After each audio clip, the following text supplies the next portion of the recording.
Gold, trusted gold buyers. మీరు తాకట్టు పెట్టిన బంగారాన్ని విడిపించి ఈ రోజు ఉన్న మార్కెట్ ధరకు కొనబడను. ఏం చేసింది రాష్ట్ర ప్రభుత్వం? ఎంత పెట్టింది ఏంటంటే ఎంత ఇచ్చిండ్రు? నేను డీడీఆర్సీ మీటింగ్లో మా జిల్లాలో పాల్గొన్నాను కాబట్టి చెప్తా ఉన్నాను. నేను మీకు జూలై లాస్ట్ వీక్లో గౌరవ మంత్రి వివేక్ గారితో కలిసి పాల్గొన్నప్పుడు నేను అడిగిన మా జిల్లా కలెక్టర్ గారిని, యూరియా మీకు సరిపోయినంత వస్తుందా వస్తలేదా, ఆగస్ట్ ఇండెంట్ సరిగా పెట్టిండ్రా పెట్టలేదా అని అడిగినాను. అది రాష్ట్ర ప్రభుత్వం చెప్పాలి. వాళ్ళు ఎంత అడిగితే అంత ఇచ్చినాం.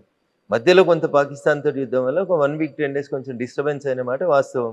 దాన్ని మేము అంగీకరించేందుకు చిత్తశుద్ధితోటి ఉన్నాం. కానీ టీఆర్ఎస్ ఒకటే పనిగా బురద జల్లే కార్యక్రమం పెట్టుకొని 30 మంది పేమెంట్ ఇచ్చేటువంటి జీతగాళ్ళని జర్నలిస్టులకు పెట్టుకొని ఏది పడితే అది చేస్తుంటే ఎవడేం చేస్తాడు కవిత గారు? దానికి కేసీఆర్ ఉన్నప్పుడు యూరియా అయింది. ఆ కేసీఆర్ ఇంట్లో ఫామ్ హౌస్లో తయారు చేసుకొని తెచ్చి రైతులకంతా యూరియా ఇచ్చిండా? మా బాబు ఉంటే మంచిగా వచ్చింది, వేరే ఎవడో తెలియదు. పోయిన సంవత్సరం రాలేదా మరి? ఇదే ఈసారి ఎందుకు వచ్చింది? ఆ డిఫికల్టీని గమనించకుండా రాజకీయ లబ్ధి కోసం పొద్దుగా లేతే బురద జల్లే కార్యక్రమాన్ని 30 మెడికల్ కాలేజీలు కాదు 30 యూట్యూబ్ ఛానళ్ళకి జీతం ఇవ్వాలని కేటీఆర్ అనేటువంటి జీతం ఇచ్చి చేస్తుంటే ఎవడేం చేస్తాడు దానికి? కవిత గారు ఇబ్బంది జరిగిన మాట వాస్తవం. వారం 10 రోజులు అవస్థ అయిన మాట వాస్తవం. ఆ వారం 10 రోజులు సరిగా మేనేజ్ చేసుకోవడం ఈ ప్రభుత్వానికి చేతగా లేదు అంటున్నా. ఉన్న యూరియాని రైతులకు భరోసా ఇవ్వకపోతే రెండు అవసరం ఉన్న వాళ్ళు వచ్చే పసలు కూడా దొరకదని 4 తీసుకుంటున్నారు. దీనివల్ల కొంత కొరత వచ్చింది. కొంత బ్లాక్మెయిల్ చేస్తూ ఉన్నారు, కొంత బ్లాక్ మార్కెటింగ్ చేస్తూ ఉన్నారు. డీలర్లు కొంతవరకు ఇబ్బంది పెడతా ఉన్నారు రైతుల్ని. దీన్ని కంట్రోల్ చేయాల్సినటువంటి రాష్ట్ర ప్రభుత్వం చేయలేక వైఫల్యం చెందితే ఆగో పులి అంటే ఇగో తోకని వీళ్ళు ఇక దాన్ని భూతద్దంలో పెట్టి వీళ్ళు రచ్చ చేసి రైతులంతా పానిక్ క్రియేట్ చేసే కార్యక్రమాన్ని చేస్తూ ఉన్నారు. వాళ్ళది కత్తి కాదు నెత్తి కాదు. రాష్ట్రంలో లేరు, ఢిల్లీలో లేరు. అందుకని వేస్తూనే ఉన్నారు బురద. 30 యూట్యూబ్ ఛానళ్ళని పెట్టి పేమెంట్ ఆర్టిస్టులను పెట్టి నడిపిస్తూ ఉన్నారు, నటన చేస్తూ ఉన్నారు. ఎట్లయితుంది అట్లా కవిత గారు? బాధ్యత ఉండాలి, ఏదన్నా బాధ్యత ఉండాలి. భరోసా ఇవ్వాలి రాష్ట్ర ప్రభుత్వంపై. ఏసీగా ఇంత ఉంది, ఇంత స్టాక్ ఉంది, ఇంత లేదు, మీరు ఇట్లా ఉండండి అని వాళ్ళకి చెప్పుకునే పరిస్థితి లేదు రాష్ట్ర ప్రభుత్వానికి. ఒక మంత్రి పోయి ఏ జిల్లాల కలెక్టరేట్లో కూర్చొని సమీక్షించి చెప్పడు. కాంగ్రెస్ తోటి ఈ దరిద్రం ఉంటే టీఆర్ఎస్ తోటి ఆ భావ దారిద్ర్యం ఉంది. ఇద్దరు కలిసి మమ్మల్ని బదనాం చేసేయాలనే కార్యక్రమం తప్పితే ఏముంది అందులో చెప్పండి. సో వాళ్ళిద్దరు కలిసారని మీరు అంటున్నారు. మొన్న ఎన్నికల్లో ఓటేయకపోవడానికి కారణమే బీఆర్ఎస్ బీజేపీకి బీ టీంలా ఉంది కాబట్టి ఓటేయలేదని జయరాం రమేష్. బీఆర్ఎస్ అనేది ఇర్రెలెవెంట్ అవుతుంది రాష్ట్ర రాజకీయాల్లో. నేను ఈ మాట ఏదో రఘునందన్ కావాలని టీఆర్ఎస్ని తిడతాడు కాబట్టి తిట్టాలని తిడతలేడు, ఓకేనా? అరే నీ కుటుంబాన్నే కంట్రోల్ చేసుకోవడం చేతలైతే లేదు, రేపు నీ రాష్ట్రాన్ని ఏం కంట్రోల్ చేస్తావు నువ్వు? బిడ్డకి కొడుకు మధ్యలో ఆస్తుల పంపకాలలో పంచాయతీ నడుస్తూ ఉంది. దాన్ని సరి చేసుకోరి ఫస్ట్. మీరు బీఆర్ఎస్లో అది ఆలోచించుకోరి ఫస్ట్. అది ఆలోచించుకోవడం చేత కాదు, అది చేయడం చేత కాదు. బావకు నాకంటే ఎక్కువ పదవులు ఇస్తారు అని మరదలో ఇల్లు చేస్తూ ఉంది. కుటుంబాన్ని చక్కదిద్దుకో. నలుగురున్న కుటుంబాన్ని చక్కదిద్దుకోలేనోడు రేపు 4 కోట్ల తెలంగాణ ప్రజల్ని చక్కదిద్దాడు. రేపు మా బాపు మళ్ళీ వస్తాడు, మేము మళ్ళీ వస్తాం, వచ్చి ఏం చేస్తారు? బిడ్డకే న్యాయం చేయలేను, నువ్వు దేశంలో ఎవరికే న్యాయం చేస్తావు? తొలి తెలంగాణ క్యాబినెట్లో ఒక ఆడబిడ్డకు మంత్రి పదవి వేయకుండా అట్లా ఆడబిడ్డలకి అన్యాయం చేసినావు. ఆఖరికి రెండో దాంట్లో ఇప్పుడు నీ బిడ్డనే చెప్పి బయటకు వచ్చింది, మా నాయన మొత్తం సామాజిక తెలంగాణకు వ్యతిరేకం, మా నాయననే తప్పు చేసిండు అని చెప్తుంది. ఇంకేం ముఖం పెట్టుకుని వచ్చి ఓట్లు అడుగుతారు రేపు టీఆర్ఎస్ వాళ్ళు? దేనికోసం అడుగుతారు ఓట్లు? సంపాదించిన అక్రమాస్తుల్ని బిడ్డకి కొడుకు సరిగా వంచలేదని చెప్తాడా? లేకపోతే బిడ్డకి పదవి వేయక మా అల్లుడికి పదవి ఇచ్చినా అల్లుడు ఇంకోటి చేస్తున్నాడని చెప్పుకుంటాడా? ఏం చెప్తారు మీరు రేపు వచ్చి? ఏం టీఆర్ఎస్, ఏం బీఆర్ఎస్, ఏడున్నదని? ఇర్రెలవెంట్ అయిన వాళ్ళ గురించి మీరేదో ముచ్చట పెడతారు మళ్ళీ నాతో వచ్చి. ఏమున్నది అందులో? ఏడున్నారు వాళ్ళు? ఏడున్నారు కవిత గారు? ఎందుకు లేరు మెదక్ పార్లమెంట్లో? ఏం చెప్తారు మీరు? ప్రజాస్వామ్యం కడతాం, ప్రజలు ఓట్లు వేస్తారు. మీకు ఓట్లు వేస్తే లేరు కదా, రేపు ఇంకా వేయరు మీకు. నిన్నమని ఒక జర్నలిస్ట్ కృష్ణ అనుకుంటా మిత్రుడు 10 ప్రశ్నలు సమాజం ముందు నుంచి సర్వే చేసిండు. ఏమొచ్చింది సర్వే రిపోర్టు? మాకేం కాలే, మంచిగా ఉన్నామని బింకనాలు పొంకనాలు కొట్టి పొద్దుగాల బావ ప్రెస్ పెడితే పొద్దుగుకి ట్వీట్ పెట్టుడు, గివే కదా అలా పంచాయతీ. బావబొమ్మరుదుల పంచాయతీలే కదా.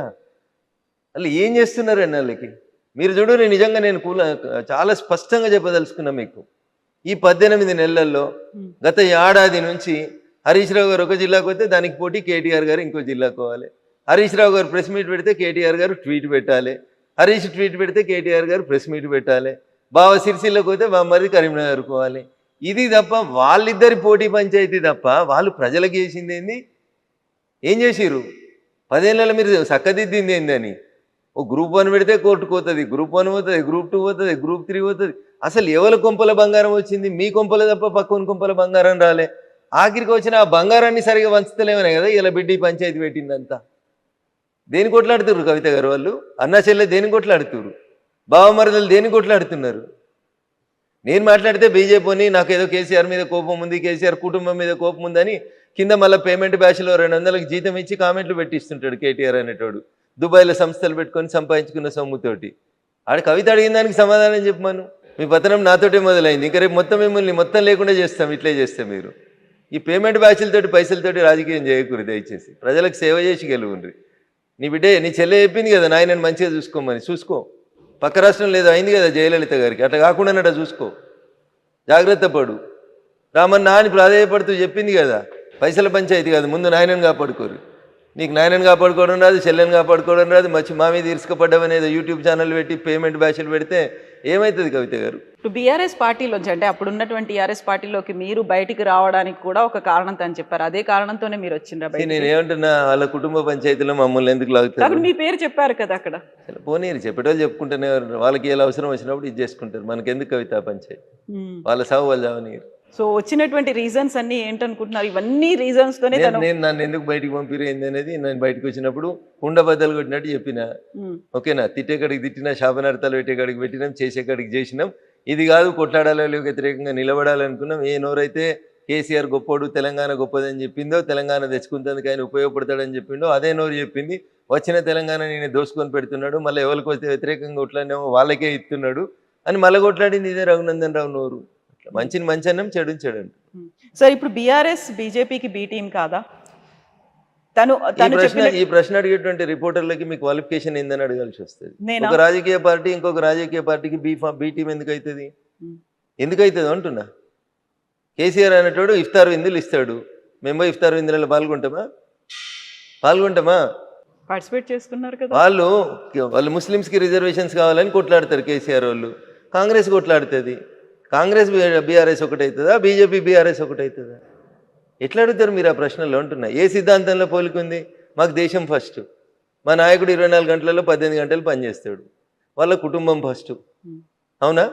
వాళ్ళకి 24 గంటలు ఫామ్ హౌసే ఫస్ట్, వాళ్ళకి ఆస్తులు దోసుకోవడం ఫస్ట్, మాకు ఈ దేశం కోసం చచ్చిపోవడం ఫస్ట్. ఇక వాళ్ళకి మాకు బీఫ్ టీంలు ఎట్లయితే ఏం పొంతన ఉంటుంది? ఏం పోలికుందని అడుగుతారు? బీఆర్ఎస్కి ఏం సిద్ధాంతం ఉంది? బీఆర్ఎస్ తెలంగాణ తొలి ముఖ్యమంత్రి దళితుడే, చెప్పిన మాట మర్చిపోవాలి. తెలంగాణ ఫస్ట్ క్యాబినెట్లో మహిళలు ఉండరు, ఆకాశంలో సగం ఆడబిడ్డలు ఎట్లు ఇయ్యరో అంటాడు అవసరం వచ్చినప్పుడు. మళ్ళీ ఆయన ఇలా ఆడబిడ్డలు కనబడారు. రెండో క్యాబినెట్లో బీసీలు ఉంచారు. తెలంగాణ జనాభాలో 185% బీసీలు, ఎస్సీలు, ఎస్టీలు. ఇది జూన్ 2014లో కేసీఆర్ గారు నిండు శాసనసభలో చెప్పిన మాట. ఏడిచ్చిండు మంత్రి పదవులు. 3 బీసీలకిస్తే ఒక బీసీని అర్ధరాత్రి తీసి పారేసిండు. అవునా? ఏమున్నది మరి వాళ్ళకి సామాజిక న్యాయం అంటే? ఏమేదో చెప్తుంది సామాజిక న్యాయం అని మా చెల్లె కవిత. పూలే బొమ్మ పెట్టాలి అసెంబ్లీలో. అరే మీ నాయన ముఖ్యమంత్రి ఉన్న 10 ఏళ్ళు ఏడున్నావు నువ్వు? అంటున్నా. అప్పుడు ఎందుకు పెట్టలే పూలే విగ్రహం? అప్పుడు ఎంపీ నువ్వు, ఎమ్మెల్సీ ఎందుకు పెట్టలే? నాయన నేను పూలే విగ్రహం పెడతాను ఎందుకు పెట్టలే అసెంబ్లీలో? ఇలా దానికి సంతకాల సేకరణ అని ఓ రోజు కోదండరామ్ గారింటికి, ఓ రోజు లేని గద్దర్ గారింటికి, ఓ రోజు ఇంకోళ్ళ ఇంటికో ఏదో సంతకాలు చేస్తుంది. ఈ మీద ఉద్ధరిస్తున్న సమాజాన్ని అని తిరుగుతుంది. ఏం ఉద్ధరిస్తుంది? నవ్వుతురు జనాలు. 10 ఏళ్ళు పెట్టడం చేతగలిగాని ఈమె ఇలా పూలే పేరు చెప్పుకొని తిరుగుతుంది. సామాజిక తెలంగాణ అంట. మీ నాయన చేసిందే నువ్వు చేస్తూ ఉన్నావు. ఎట్లా వస్తుంది మీతోటి సామాజిక తెలంగాణ? మాతోటి వస్తుంది కవిత గారు. మేము 170 మందికి ఇచ్చినాం కేంద్ర క్యాబినెట్ లోపల.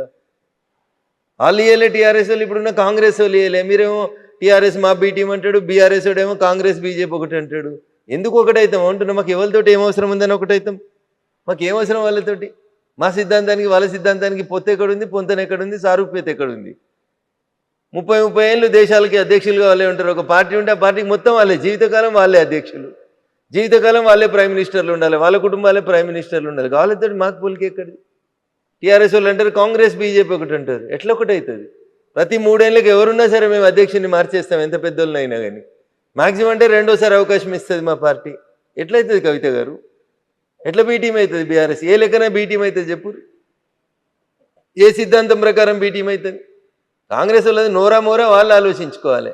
రాహుల్ గాంధీ అంటాడు ఓటు చోరీ అయింది అంటాడు, ఎంపీల ఓట్లు చోరీ అయినాయి అంట. ఏం మాట్లాడతారు కవిత గారు? ఈయన ఇట్లా మాట్లాడతాడు కేటీఆర్, ఆయన అట్లా మాట్లాడతాడు. ఏం మనుషులు వీళ్ళు అసలు? ఓటు చోరీ అవుతుంది అంటే ఏంది? నువ్వు ఎవరిని అవమానిస్తున్నావు? ఎంపీలను అవమానిస్తున్నావా? నీ పార్టీ ఎంపీలను అవమానిస్తున్నావా? నీ పార్టీ ఎంపీలు ఎట్లా నువ్వు చెప్తున్నారు? వాళ్ళు ఆత్మప్రబోధానుసారం వేసి ఉంటారు. ఆడ విప్పలేదు కాబట్టి వేసి ఉంటారు. దానికి ఎవడు ఏం చేస్తాడు? ఇండి కూటమి ఎంపీలు వేసి ఉంటారు. నీకేంది ఉంటారు? నీకు నియంత్రణ లేదు. నీకు పార్టీ మీద నియంత్రణ లేదు, మీ ఎంపీల మీద నియంత్రణ లేదు, ఎంపీలకు నీ పార్టీ అధికారంలోకి వస్తుందనే విశ్వాసం లేదు. సో ఎవరు ఉంటారు నీతో పాటు? ఎందుకుంటారు? పడవ మునిగిపోతుందని తెలిస్తే ఈత వచ్చిన వాళ్ళంతా పడవలకి వెళ్ళి దుంకి వెళ్ళిపోతుంటారు కవిత గారు. మునిగేదాకా ఎందుకుంటారు పడవలు? ఎప్పుడు అవకాశం వచ్చినప్పుడు అప్పుడు అటు దుంకి వెళ్ళిపోతూనే ఉంటాడు కదా. మునిగిపోయే పడవలు ఏ రాజకీయ నాయకుడు ట్రావెల్ చేస్తాడు? సో ఇప్పుడు మీరు ఈ మాటలన్నిటిలోనూ ఓట్ చోరీతో పాటుగా ఆయనది సిబిఐ, ఈడీలు, ఐటీ ఈ అన్నిటినీ త్రిశూల వ్యూహాన్ని అమలుపరుస్తున్నారని అదే రోజు కదా రేవంత్ రెడ్డి కూడా కాళేశ్వరం ప్రాజెక్ట్ మీద సిబిఐకి ఇస్తోంది అని. మీరు ఈ ప్రశ్న రాహుల్ గాంధీనో రేవంత్ రెడ్డినో అడగాలి. కాంగ్రెస్ వాళ్ళు చేసిన తప్పులకు వచ్చి బీజేపీ వాళ్ళని సమాధానం చెప్పమంటే మాకు ఏం అవసరం ఉందని సమాధానం చెప్తాం. ఆ ట్వీట్ చేసినప్పుడు కింద మీరు కౌంటర్ పెట్టాలి. అరే వారి బుడ్డోడా, ఇది ఈ సిబిఐని ఈడీని తీసుకొచ్చింది బీజేపీ పార్టీ నరేంద్ర మోడీ గారు కాదురా బాబు, మీ నాయనమ్మ మీ తాత ఉన్నప్పుడు తెచ్చిరు, వాళ్ళని అడుగురా పోయాని అడిగిపోయి అడిగిరారా పోయా అని చెప్పాలి. గట్లా ఏది ఎప్పుడు వచ్చిందో తెలియని వాళ్ళు మాట్లాడితే ఆ నిమిషానికి ఎవడో పక్క నుండి ట్వీట్ చేస్తాడు. ఆఫీసులో బ్యాక్ బెంచీల్లో ఫ్రంట్ బెంచీల్లో కూర్చున్నాడు, అంతేగా నేను చదివి ట్వీట్ చేస్తాడా? మరి ఇప్పుడు కాళేశ్వరం ప్రాజెక్టులో సిబిఐ అంటే ఏమవుతుంది అనుకుంటున్నారు మీరు? నాకు తెలియదు, అది ఇచ్చిరో అయ్యలేదో ఏమవుతుందో కాలం నిర్ణయిస్తుంది, చూద్దాం. అది మధ్యలో కోర్టుకు పోయినట్టుంది కదా, కొద్దిగా ఓపిక ఉందో. సామాజిక న్యాయం, బీసీలకి 42% రిజర్వేషన్లు, ఇదేమవుతుంది?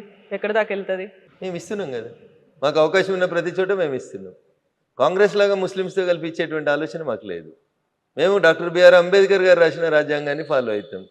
డాక్టర్ బిఆర్ అంబేద్కర్ గారు రాసిన రాజ్యాంగంలో ఎస్సీలకి ఎస్టీలకి రిజర్వేషన్లు ఇవ్వమన్నారు, కానీ మైనార్టీలకు రిజర్వేషన్లు ఇవ్వమని చెప్పలేదు. అయినా కవిత గారు బిలో 10 ఉంటే మైనార్టీస్ అవుతారు, మోర్ దెన్ 10 అయినాక వాళ్ళు మైనార్టీస్ అయింది, వాళ్ళకి మైనార్టీ రిజర్వేషన్ అయింది, వాళ్ళని తెచ్చి బీసీ రిజర్వేషన్లో పెట్టేటువంటి తెలివి తక్కువ పని అయింది. ఎట్టి పరిస్థితుల్లో కూడా వాళ్ళకి రిజర్వేషన్స్ ఇవ్వం మేము. సో దీనికి చట్టబద్ధత వస్తుంది అనుకుంటారా? రాదు. కోర్టుకు వెళ్తారా? ఏమైనా పోని, వాళ్ళు ఎడికైనా పోని, కోర్టు ఏం చెప్తుంది? భారత రాజ్యాంగాన్ని దాటిపోయి పనిచేయమని చెప్తుందా? రాజ్యాంగం ఫ్రేమ్ ఎంతుంటే గంతలనే పనిచేయమని చెప్తుంది. రాజ్యాంగబద్ధమైనటువంటి విషయాల్ని రాజ్యాంగబద్ధంగానే పరిష్కరించమని చెప్తుంది. రాజ్యాంగం లిమిట్ని దాటి పనిచేయమని ఎవరెట్లా చెప్తారు కవిత గారు? ఇప్పుడు 42% రిజర్వేషన్ ఇయ్యనంత వరకు స్థానిక సంస్థల ఎన్నికలు రావు. వాళ్ళకి ఎన్నికలు పెట్టే ధైర్యం లేక వాళ్ళ మాట మాట్లాడితే నేనేం చేస్తాను? గెలిచి నీకు ఇలా 18 నెలలు 20 నెలలు అవుతుంది, ఇవాళ దాకా ఎలక్షన్స్ పెడతలేరు మీరు. ఇప్పుడు బీజేపీని బదనాం చేసినందుకు కుట్రా, బీజేపీ 42% రిజర్వేషన్లు ఇస్తలేదు కాబట్టి మేము ఎలక్షన్లు పెడతలేమని కుట్రా. రిజర్వేషన్ ఎంత ఉండేది? ముందు ఎన్నికలు అయితే పెట్టి సార్, ఊర్లలో ఊడ్చడానికి జీతాలు లేక ఏడుస్తున్నారు, సర్పంచులు లేక సగం ఊర్లు ఇబ్బంది పడతా ఉన్నాయి, ముందు ఎలక్షన్లు పెట్టుర్రి. దానికైతే పార్టీ గుర్తుండదు కదా. గెలిచిన వాళ్ళంతా మా కాంగ్రెస్ వాళ్ళనే కండువ కప్పుకో, ఎవడొద్దంటాడు తర్వాత నిన్ను. ఎలక్షన్లు పెట్టన్నా అంటున్నాం మేము. నువ్వు 42% వాళ్ళకే ఇచ్చేసి పెట్టుకో. 42%లో 10% ముస్లింలకు ఇవ్వడం వల్ల హైదరాబాద్ లాంటి సిటీ లోపల మీరు 150 కార్పొరేటర్లు ఉంటే దాంట్లో వాళ్ళు 10-15 మంది వాళ్ళే వచ్చేస్తున్నారు. ముస్లిం మైనార్టీలు బీసీ కోటా కింద వస్తూ ఉన్నారు. దీన్ని మేము వ్యతిరేకిస్తూ ఉన్నాం. సో ఇప్పుడు మీరు కిషన్ రెడ్డి గారి గురించి చెప్పారు, ఆ అధ్యక్షుడి గురించి మాట్లాడిన తర్వాత వెరీ రీసెంట్గా బీజేపీ నుంచి బయటకు వెళ్ళినటువంటి రాజా సింగ్, ఆయన ఎందుకు కిషన్ రెడ్డి గారికే సవాళ్ళు విసురుస్తున్నారు, ఛాలెంజ్లు చేస్తున్నారు, మన ఇద్దరం పోటీ పడదాం, రాజీనామాలు చేసి రమ్మని? సో మీరు ఇద్దరు అన్నారు కాబట్టి ఆ ఇద్దరిట్లో ఎవరు మాట్లాడినా కరెక్ట్గా ఉంటుంది. నేను మూడో వ్యక్తిగా బయట నుంచి చూస్తుంటే నాకు సరిగ్గా కాకుండా అది బీజేపీ పార్టీయే కదా, మాకు కనిపించట్లేదు, మాకు అర్థం కావట్లేదు. అందుకే నేను అదే చెప్తా ఉన్నా మీకు. కిషన్ రెడ్డి గారు మాట్లాడినా బాగుంటుంది, లేదా ఆ ప్రశ్నకు సమాధానం రాజా సింగ్ గారు చెప్పినా బాగుంటుంది. మధ్యలో నేను థర్డ్ పర్సన్ అయితే కదా కవిత గారు, నేను మాట్లాడడం బాగుంది. సరే, మీరు ఇప్పుడు పొంతన పోలిక సిద్ధాంతాలు ఎక్కడున్నాయి అనుకుంటే, బయట నుంచి వచ్చినటువంటి వాళ్ళందరికీ కూడా డిఫరెంట్ ఐడియాలజీలు సిద్ధాంతాలు ఉన్నాయి. వాళ్ళందరూ బీజేపీలోకి వచ్చిన తర్వాత మొత్తం బీజేపీ ఐడియాలజీనే పుచ్చుకున్నారా? పుచ్చుకోకపోతే బీజేపీ కండువ ఎట్లా కప్పుకుంటారు? ఇప్పుడు ప్రస్తుతం నేనేం చెప్తున్నా మీకు, కండువ కప్పుకున్న మరుక్షణం నీకు నచ్చితేనే కండువ కప్పుకుంటావు. మీరు ఎందుకో కండువ ఒప్పుకుంటలేరు. మీరు మా ఇంటికి వచ్చి ఇప్పుడు నేను బలవంతంగా మీకు ఏమైనా కండువ వేస్తున్నానా? వేయను కదా.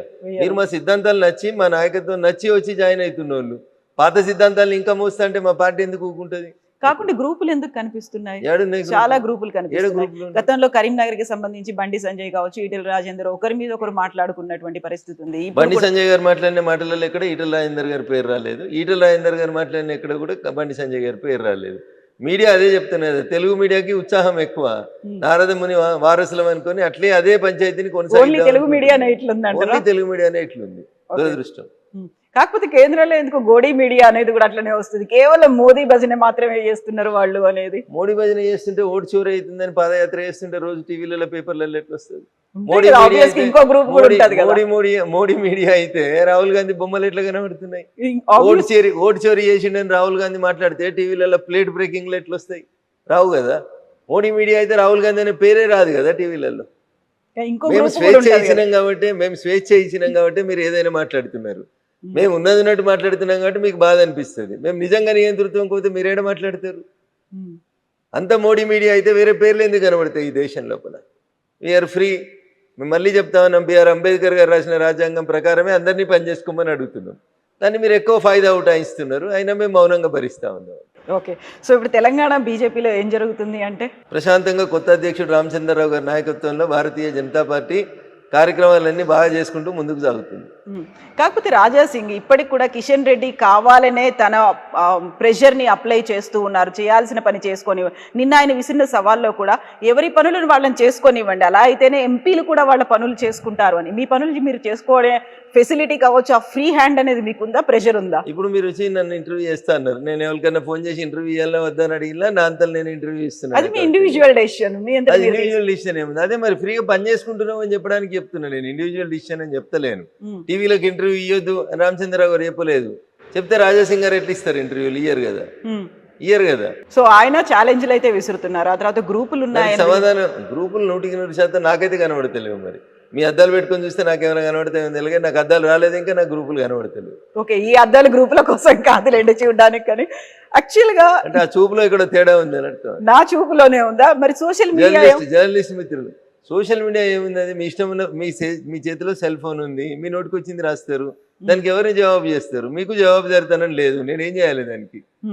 నా ఫోన్ నా ఇష్టం అంటారు మీరు, నేనేం చేస్తాను దానికి? అందుకనే కొత్త చట్టాలు వస్తాయి, వచ్చినాక చూద్దాం.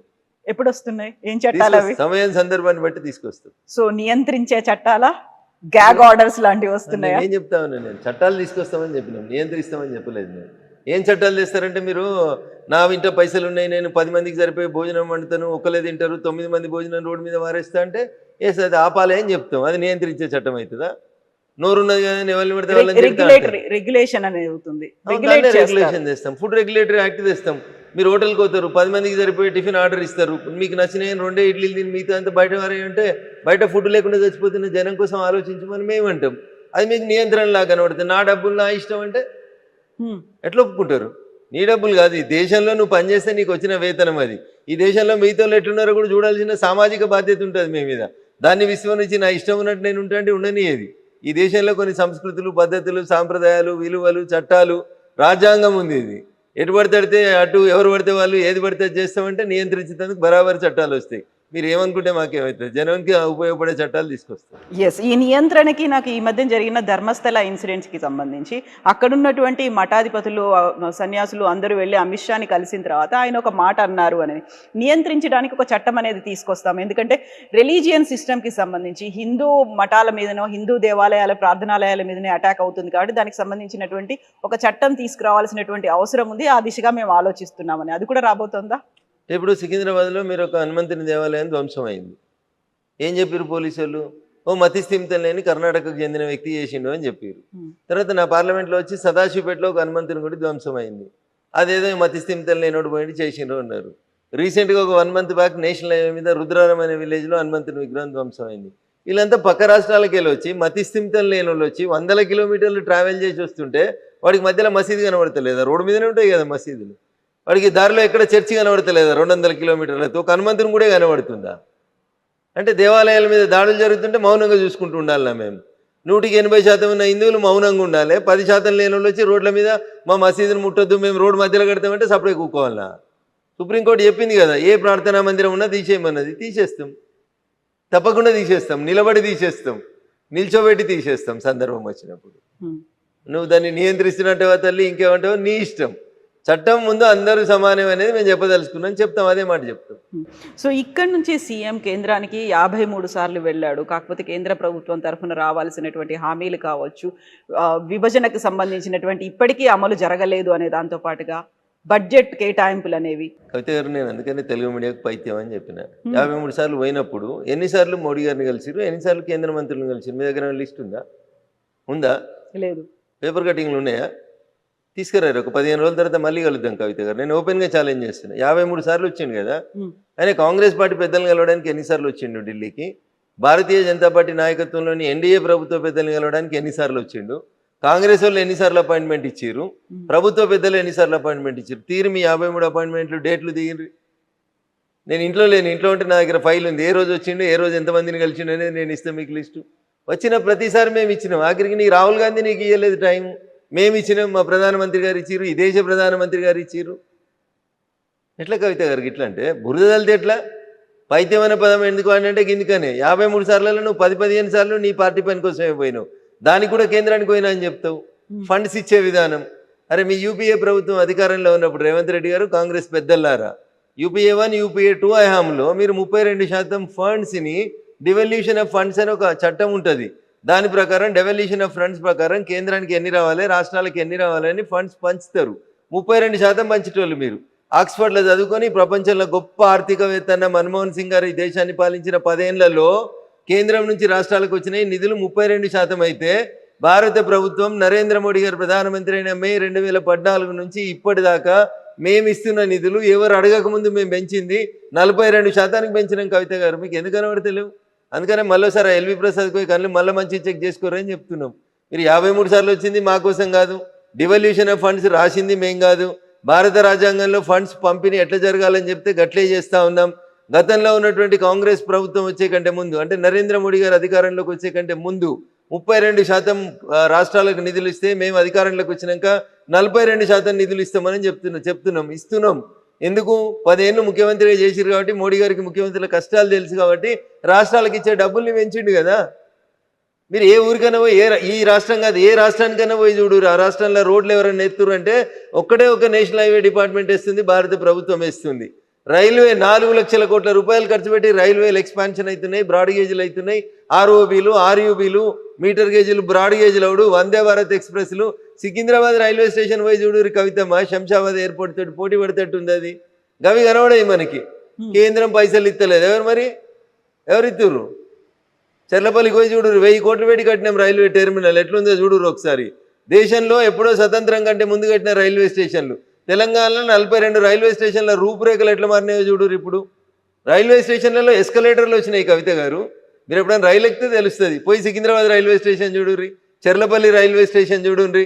అరే నిన్ననో మొన్ననో పేపర్లో రాసుకుంటున్నాడు రేవంత్ రెడ్డి, ఫ్యూచర్ సిటీకి వెళ్ళి అమరావతి దాకా రోడ్ ఎత్తాడట 12 లైన్లు. పైసలు ఎవరు ఇస్తున్నారు కవిత గారు? మేమే ఇస్తున్నాం.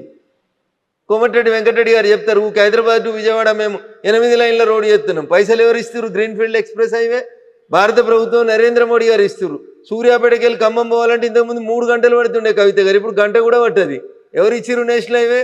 భారత ప్రభుత్వం నరేంద్ర మోడీ గారి నాయకత్వంలో ఇచ్చింది. ఏం మాట్లాడతారు కవిత గారు? పైసలు వస్తా లేకపోతే మీరు ఒక్కసారి గట్ల పోరి, ఇంకా మేడ్చల్కి వెళ్ళి కొంపల్లికి వెళ్ళి అత్వెల్లి గట్ సైడ్ పోయి రండి రోడ్డుకి. నరకం కనబడుతుంది రోడ్డు మీద. ఇలా 6 లైన్స్ రోడ్ వేసి 1200 కోట్లు ఇచ్చి పని చేపిస్తా ఉన్నాం. నా పార్లమెంట్ కాన్స్టిట్యున్సీ ప్రారంభమయ్యే బిహెచ్ఎల్ దగ్గరికి రండి, బిహెచ్ఎల్ చౌరస్తాలో సిగ్నల్ పడితే గంట ఏడ్చుకుంటా నిల్చుంటారు జనాలు. ఇప్పుడు 5 నిమిషాల లోపల బిహెచ్ఎల్ చౌరస్తా పారైపోతారు. సుమారు 200 కోట్లతోటి ఫ్లైఓవర్ కట్టినాం, నేషనల్ హైవే మీద కట్టినాం. మియాపూర్ చౌరస్తా నుంచి సంగారెడ్డి చౌరస్తా దాకా 6 లైన్స్ రోడ్ వేస్తా ఉన్నాం, నేషనల్ హైవేస్ నడుస్తున్నాయి. మీరు ఏదైనా కూరుకోయి స్టేట్ హైవే చూసిరా పోరు ఎట్లుందో చెప్తా నేను. మీరే కంపేర్ చేసి చూడు state highways and national highways, ఎవరి పనితీరు ఎట్లుందో తెలుస్తుంది. ముఖం మంచి లేక దెబ్బలు కొడితే ఎట్లా తల్లి? ఇప్పుడు ఇవన్నీ చెప్తున్నటువంటి రఘునందన్ రావు ఇన్ని రకాలుగా మాట్లాడుతుంటే ఎందుకని బయట మాట్లాడట్లేదు మీరు? వీటి వీనిదా ఇది బయట కాకపోతే ఇంట్లో మాట్లాడుకుంటున్నాం. ఇంటర్వ్యూలో మాట్లాడేది కదా, ప్రపంచం అంతా చూస్తుంది కదా. ఇంటర్వ్యూలో ప్రతి మీటింగ్ ఇప్పుడు నాతో పాటు మీరు సిద్దిపేటకి రండి, కొద్దిసేపు అయిన తర్వాత నేను జిఎస్టీ మీద అవగాహన సదస్సు పెడుతున్నా. నిన్న పెట్టిన గజ్వేల్లో, మొన్న పెట్టిన మెదక్లో గంటన్నర వర్తక వాణిజ్య వ్యాపార అడ్వకేట్లు, డాక్టర్లు, కిరాణా దుకాణాలు, సిమెంట్ దుకాణాలు, హార్డ్వేర్ దుకాణాలు అందరినీ కూర్చోబెట్టి 2 గంటలు వస్తున్న కవిత గారు. జనానికి బయట మాట్లాడకపోతే ఇంట్లో మాట్లాడుతున్నాడు. కాకపోతే చేసినటువంటి పథకాలు కేంద్రం అయితే ఏమేవైతే తీసుకొచ్చిందో ప్రాజెక్టులు, వీటన్నిటి గురించి చెప్పాల్సినటువంటి బీజేపీ ఎంపీలు ఆ స్థాయిలో చెప్పలేకపోతున్నారు కదా అనేది. రోజు పొద్దున్నే సాయంత్రం దాకా నా ఫేస్బుక్ ఓపెన్ చేసి చూడు, రోజు ఎన్ని గంటలు అరుస్తా ఉన్నా, ఎన్ని గంటలు చెప్తా ఉన్నా. పాల మీద పైసలు తగ్గించినాం, పాల మీద తగ్గించినాం, ఉప్పు మీద తగ్గించినాం, మందుల మీద తగ్గించినాం, మీరు తిరిగే స్కూటీ మీద తగ్గించినాం, మీ సార్ తిరిగే కారు మీద తగ్గించినాం, దేని మీద తగ్గియలేదు. ఆఖరికి హెల్త్ ఇన్సూరెన్స్ మీద 0 చేసినాం, జిఎస్టీ తగ్గించి మీ ఇంటికి నెలకు 15,000 రూపాయలు ఖర్చు తగ్గించినాం. దాని గురించి మాట్లాడారు ఎందుకు కవిత గారు? మేం చెప్పకపోతే ఎవరు చెప్తా ఉన్నారు? ప్రతి పేదోడికి లాభం జరుగుతుంది జిఎస్టీ వల్ల. 12 లక్షలు ట్యాక్స్ ఎగ్జంప్షన్ ఇచ్చినాం కదా మీకు. ఎవరు ఇచ్చిర్రు? నరేంద్ర మోడీ గారి నాయకత్వంలో నిర్మలా సీతారామన్ ఆర్థిక మంత్రి ఇచ్చిర్రు. మరి మీరు ప్రపంచం మెచ్చిన గొప్ప ఆర్థికవేత్త కదా, మీ హయాంలో ఇన్కమ్ ట్యాక్స్ ఎగ్జంప్షన్ ఎంత ఉండే? కాంగ్రెస్ హయాంలో 10 ఏళ్ళు మీరు కూడా పాలిచ్చిర్రు కదా, ఏమైంది? అయితే నేను అనేది కేవలం రఘునందన్ రావే ఎందుకు మాట్లాడుతున్నాడు, మిగిలిన ఎంపీలు కావచ్చు, ఎమ్మెల్యేలు కావచ్చు, ఇక్కడ ఉన్నటువంటి లీడర్లు ఇవన్నీ ఎందుకు మాట్లాడలేకపోతున్నారు? ఎందుకని చెప్పట్లేదు? ఎవరు చెప్తలేదు? ఎవరి నియోజకవర్గాల వాళ్ళ మేము తిరిగి చెప్పుకుంటున్నాం. ఎవరి పని వాళ్ళు చేస్తూనే ఉంటారు. చేతుల పని చేతులు వేస్తే కాళ్ళ పనులు కాళ్ళే చేస్తాయి. అందరూ మాట్లాడారు కవిత గారు. కొందరు మాట్లాడతారు, కొందరు పని చేస్తారు, కొందరు ఇంకొక పని చేస్తారు. దేవుడు ఎవరికి ఏది ఇస్తే ఆ శక్తి ప్రకారం పని చేసుకుంటూ పోతారు కదా కవిత గారు. ఎస్. సో అందరూ పని చేయలేరు, కొంతమంది మాట్లాడతారు, కొంతమంది పని చేస్తారు. వెరీ రీసెంట్ గా బీజేపీకి సంబంధించి ఒక నిర్ణయం తీసుకుంటున్నట్టున్నారు. 10 ఏళ్ల నుంచి ఎవరైతే పదవుల్లో ఉన్నారో వాళ్ళకి పార్టీ వైపు, పార్టీలో బాగా పనిచేస్తున్న వాళ్ళని పదవుల వైపు అనేది. రఘునందన్ రావుకి కేంద్ర మంత్రి వస్తుందా? నేను పని చేస్తాను కదా ఎంపీ. అదే అంటున్నా నేను, పార్టీలో ఇక్కడ పని చేస్తున్నారు కాబట్టి కేంద్ర మంత్రిగా వస్తుందా? పార్టీగా పనిచేస్తలే, నేను ఎంపీగా పనిచేస్తా ఉన్నా. పార్టీ అవకాశం ఇచ్చింది, ఎంపీగా గెలిచిన. అరే 20 లక్షల మంది జనానికి పొద్దుగలైతే సావకోసలు ఉన్నది వర్షాలతోటి. రోడ్డు తెగిపోతున్నాయి, మోరీలు తెగిపోతున్నాయి, జ్వరాలు వస్తున్నాయి, రకరకాలైనటువంటి సమస్యలు వస్తూ ఉన్నాయి. అన్ని సమస్యల్ని అడ్రస్ చేసేందుకు పని చేస్తూనే ఉన్నా కదా. 24/7 నేను కూడా చూడరు మీరు ఒకసారి. నేను అందుకనే చెప్పిన మీకు, నేను చెప్తే నాది నేను గొప్పగా కనబడుతుంది. నా ఫేస్బుక్ పేజ్ ఓపెన్ చేస్తే తెలుస్తుంది నేను ఎన్ని గంటలు ఇంట్లో ఉన్నా, ఎన్ని గంటలు బయట ఉన్నా తెలుస్తుంది. నిన్న పొద్దుల జిన్నారంలో ఉన్నా, సంగారెడ్డి జిల్లాలో ఉన్నా. నిన్న సాయంత్రం వచ్చేసరికి నేను మళ్ళీ గజ్వేల్కి పోయినా, సిద్దిపేట జిల్లాకు పోయినా. ఎంతమందిని కలిసినా, ఎన్ని సంఘాలను కలిసినా, జిఎస్టీ గురించి ఎంత ఎక్స్ప్లెయిన్ చేస్తున్నాం. సేవా పక్వాడా నరేంద్ర మోడీ గారు 75వ జన్మదినాన్ని పురస్కరించుకొని ఏమేం చేయాలి, 17 సెప్టెంబర్ నుంచి అక్టోబర్ 2 దాకా కంఠశోష పెట్టుకొని చెప్తా ఉన్నారు మా ఎంపీలు. కాలుకు బల్పం కట్టకుండా తిరుగుతున్నారు మా ఎమ్మెల్యేలు అంతా కాన్స్టిట్యున్సీలలో. అందుకే అంటున్నా నేను, మంత్రి పదవి వస్తుందా అని అడుగుతున్నాను. ఏం మంత్రి పదవి? నాకు మంత్రి పదవి ఈడేందుకు వస్తుంది? కేంద్రంలో అని అడుగుతున్నాను. కేంద్రంలో ఇప్పుడు ఏం ఎక్స్పాన్షన్ లేదు కదా తల్లి.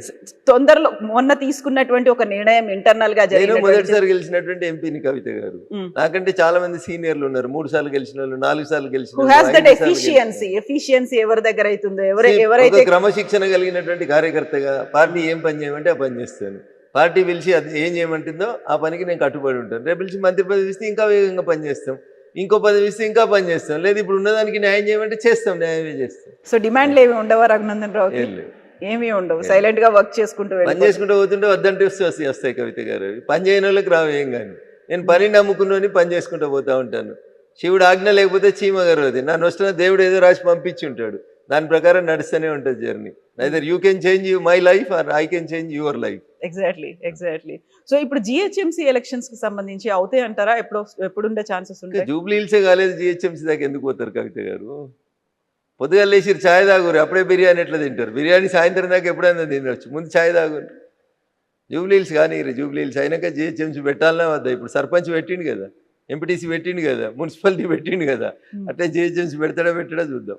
జూబ్లీ హిల్స్ ది ఎట్లా ఉండబోతుంది ఏమనుకుంటున్నారు మీరు? 100% భారతీయ జనతా పార్టీ అభ్యర్థి గెలుస్తాడు. ఎవరుంటారు? పార్టీ ఎవరిని నిర్ణయిస్తే వాళ్ళు ఉంటారు. ఓకే, దెన్ వాట్ అబౌట్ ఆ 10 గారు కూడా దరఖాస్తు చేసుకోవచ్చు. ఇంకా జాయిన్ అవ్వలేదు, అవ్వకుండా జాయిన్ పెట్టుకోవచ్చు దరఖాస్తు. ఓకే, జిఎస్టీ మీద అంత గొప్పగా మాకు సాయం చేసింది కాబట్టి నేను ఒక పేదింటి ఆడబిడ్డను నేను పోటీ చేస్తాను, మీరు వచ్చి కూడా పెట్టుకుంటే పరిశీలిస్తాం, అట్లా ఎవరైనా రావచ్చు. ఓకే, సో ఇప్పుడు 10 మంది ఫిరాయింపు ఎమ్మెల్యేలకు సంబంధించి ఏమవుతుందని అనుకుంటున్నారు వాళ్ళు? ఇంకా బీఆర్ ఏం కాదు, ఏం జరగదా? అది ఏమైతుంది తల్లి? సుప్రీంకోర్టు చెప్పింది స్పీకర్ని నిర్ణయం తీసుకోమన్నది. 3 నెలల్లో నిర్ణయం తీసుకోండి, చర్యలు తీసుకోండి అంది. 3 నెలల్లో తీసుకోండి అని చెప్పలేదు, తీసుకుంటారని ఆశిస్తున్నాం అన్నది. చేస్తావా చేస్తావా అనలేదు సుప్రీంకోర్టు, చేస్తారని ఆశిస్తున్నా అన్నది. ఆశించడాన్ని ఇప్పుడు వాళ్ళు ఒక ఆదేశం ఇచ్చిర్రు, ఈయన పాటిస్తాడు, 3 నెలల్లో వింటాడు. ఒక్క ఎమ్మెల్యే కూడా పార్టీ మారలేదనే రాసిచ్చిర్రు, దాని మీద నిర్ణయం ఇస్తాడు, అయిపోయి ఇంకే అంతే. వాళ్ళు ఆదేశించారు, ఈయన చించుతాడు, అంతే. ఏముంటుంది తల్లి అందులో? ఇంకంతకు మించి ఏం జరగదు. నాకున్న పరిజ్ఞానం మేరకు అంతకంటే ఎక్కువ ఏమవుతుంది కవిత? సరే, ఇప్పుడు మనం ధర్మస్థల ఇప్పుడు వాళ్ళు ఇష్యూస్ చెప్పినారు కదా, ఎమ్మెల్యేస్ అంతా రాసిన రాతపూర్వకమైన సమాధానంలో మేము పార్టీ మారలేదు, మేము ముఖ్యమంత్రి గారిని పనుల కోసం అని పోయి కలిస్తే ఆయన జాతీయ జెండా ఉన్నటువంటి 3 రంగులు కప్పిండు, అది కాంగ్రెస్ కండువ కాదు, అలా చేయి గుర్తు లేదు అన్నాడు, అయిపోయాయి. దే రెండుసా పంచాయతీ, ఇంకేం పడైంది? సో ఆన్సర్ బానే ఉందా? సఫిషియంట్ గానే ఉంది అంటే తెలుగు కల వకీళ్ళు రాసిచ్చారు దానికి సమాధానం. గట్లా ఉండాలి కదా తెలుగు కల వకీళ్ళు కూడా. అంటేనే తెలుగు కలవాడు కదా, క్లయింట్ కాపాడుకునేటోడు వకీలు కదా. కలిసి వచ్చేట్టుగా ఉన్నది వాళ్ళకి. అంటే అడ్వాంటేజ్ ఏంటంటే అక్కడ పార్టీ కండువా, జాతీయ జెండా ఉన్న కండువా రెండు దాదాపు ఒకే రకంగా ఉంటాయి కాబట్టి అది వాళ్ళు డిఫెన్స్ తీసుకోవడానికి కలిసి వచ్చినట్టు కనబడ్డది. ఇప్పుడు అలా బండ్ల కృష్ణమోహన్ రెడ్డి గారు అని ఒక ఎమ్మెల్యే ఉన్నారు, గద్వాల ఎమ్మెల్యే గారు, మీకు గుర్తుండాలి. ఆయన ఒకసారి ఒక పోలీస్ స్టేషన్లో పోయి కంప్లైంట్ పెట్టిండు, గుర్తుందా కవిత గారు? ఏమని పెట్టిండు? కాంగ్రెస్ వాళ్ళు వాళ్ళ ఫ్లెక్సీలో నా బొమ్మ పెడుతుర్రని ఆయన ఎఫ్ఐఆర్ చేయించిండు. అంటే దాని అర్థమైంది కవిత గారు? ఏం చెప్పు, నాకు తెలియక అడుగుతున్నా. కాంగ్రెస్ వాళ్ళ ఫ్లెక్సీలో ఈయన ఉన్నాడు అంటే కాంగ్రెస్ వాళ్ళు వాళ్ళ ఫ్లెక్సీలలో నా బొమ్మ పెట్టుకున్నారు, తప్పుగా నా బొమ్మను పెట్టి ప్రచారం చేస్తున్నారని ఎమ్మెల్యే పోయి పోలీస్ స్టేషన్ లో కంప్లైంట్ రిజిస్టర్ చేయించి వచ్చిండు. ఆయన కాంగ్రెస్ లో ఉంటే కేసు ఎందుకు రిజిస్టర్ చేపిస్తాడు?